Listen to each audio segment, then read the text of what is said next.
Hello, this is Dr. Pallavi. Let's talk about something super important today: cervical cancer. It's a serious topic, but understanding it can truly make a difference.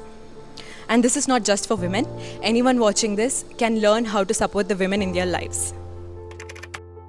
So, this cancer affects the cells of the cervix, which is the lowermost part of the uterus, which connects to the vagina. And here's the deal: cervical cancer is one of the second most common cancer in women worldwide. And the sad part is that most women get diagnosed way too late when it's already advanced. And India has the highest number of deaths due to cervical cancer in the whole world. But it is one of the most preventable cancers, and early detection can really save lives. So, the main cause of this cancer is a virus called human papilloma virus, or HPV. You've probably heard of it. It's a pretty common virus. In fact, most of us will get it at some point. But luckily, our immune system clears it and it does not cause any harm. But in some cases, HPV can stick around, causing the cells of the cervix to multiply uncontrollably, leading to a tumor which can spread to the other parts of the body as well. The high risk strains like HPV 16 and HPV 18 are especially associated with cervical cancer. While cervical cancer can affect any woman, there are certain factors that increases the risk, like age. It is most common in women aged 30 to 50 years, but anyone who is sexually active is at higher risk. Weakened immune system. Conditions like HIV, or if you're under immune suppressing medications, you're at higher risk. Smoking. Smoking weakens the immune system. Family history. If your close relative had cervical cancer, your risk is higher. Long-term use of birth control pills also increases the risk, and multiple sexual partner is another risk factor.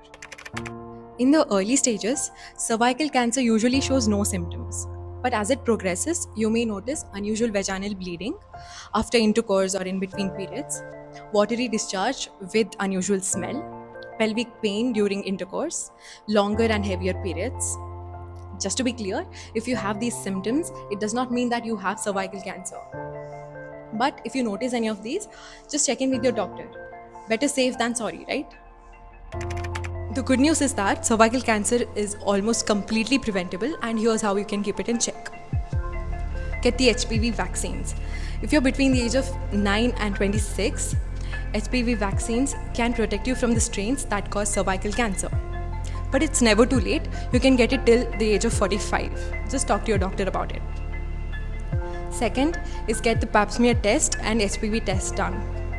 These pap smear tests can detect changes very early, even before they turn into cancer cells. Third is practice safe sex. Fourth, quit smoking. If you ever hear about a cervical screening camp in your area, don't miss it.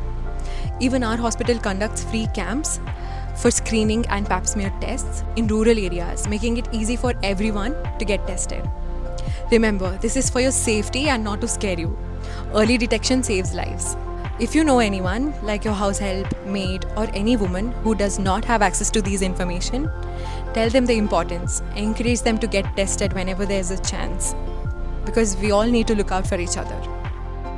So stay on top of your health, get regular screenings, keep each other informed. The more we know, the better we can protect ourselves and the women we care about. Thank you.